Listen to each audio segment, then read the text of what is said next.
Halo anak-anak, selamat berjumpa kembali dalam pembelajaran PPKN.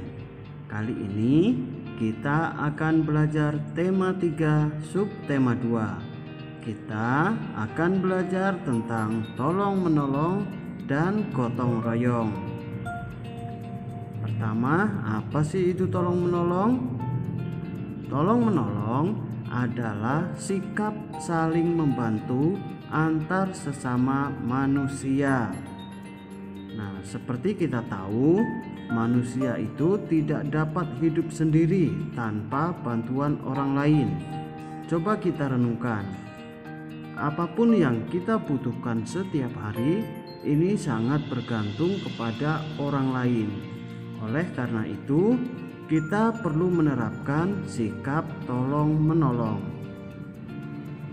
Tolong menolong hendaknya dilakukan dengan rasa tulus atau ikhlas kepada siapapun.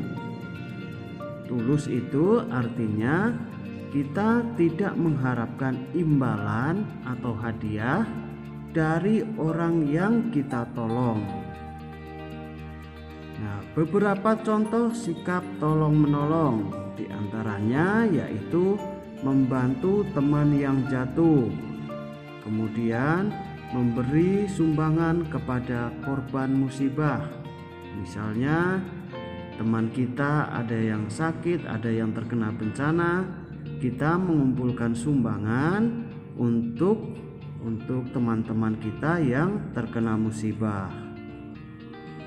Contoh berikutnya yaitu membawakan belanjaan ibu. Nah, ini tolong menolong di lingkungan rumah. Selain contoh-contoh ini, juga masih banyak contoh yang lainnya. Berikutnya adalah sikap gotong royong. Apa itu gotong royong?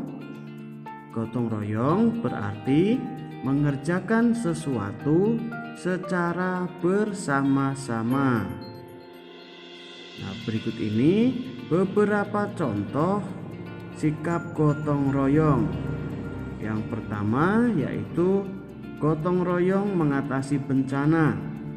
Misalnya di daerah kita ada bencana banjir, maka kita bergotong royong bersama-sama untuk mengatasi banjir tersebut. Contoh berikutnya yaitu gotong royong membangun pos kamling atau pos ronda. Selanjutnya gotong royong membersihkan sekolah. Ya, ini pasti sering kita lakukan. Kita bersama-sama membersihkan sekolah. Ada yang membersihkan kelas, ada yang menyapu halaman, dan lain-lain.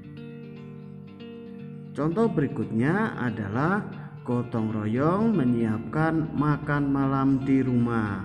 Ini contoh gotong royong di rumah. Nah, selain contoh gotong royong menyiapkan makan malam, masih ada lagi contoh gotong royong di rumah. Misalnya adalah gotong royong membersihkan rumah. Ada yang membersihkan kamar, ada yang membersihkan halaman.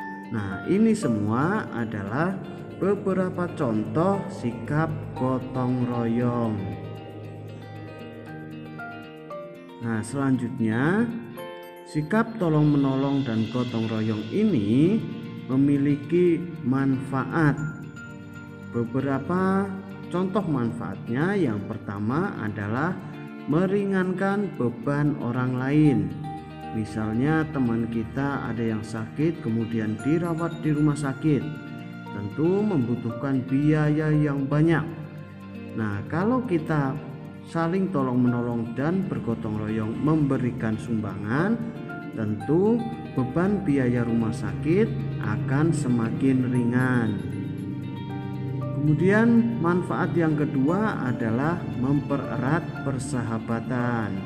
Nah, tentu saja karena kita mau menolong teman, saudara, ataupun orang lain, karena sikap tersebut maka persahabatan kita akan semakin erat.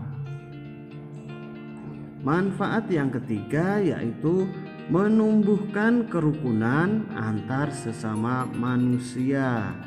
Nah, misalnya di tempat kalian, di sekitar tempat tinggal kalian, karena masyarakatnya sering tolong menolong dan gotong royong, maka antara tetangga atau masyarakat di sekitar pasti ini akan tumbuh kerukunan. Tidak ada yang namanya pertengkaran.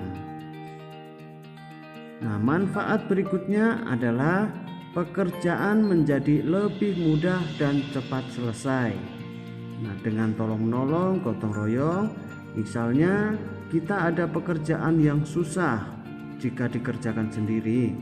Namun karena kita bergotong royong, maka pekerjaan yang susah tadi ini akan menjadi lebih mudah dan akan cepat selesai. Manfaat berikutnya adalah menciptakan rasa persatuan dan kesatuan di masyarakat. Nah, ini adalah beberapa contoh manfaat tolong menolong dan gotong royong di masyarakat. Oke anak-anak, itu tadi materi kita hari ini. Semoga dapat dipahami dengan baik. Terima kasih dan sampai jumpa.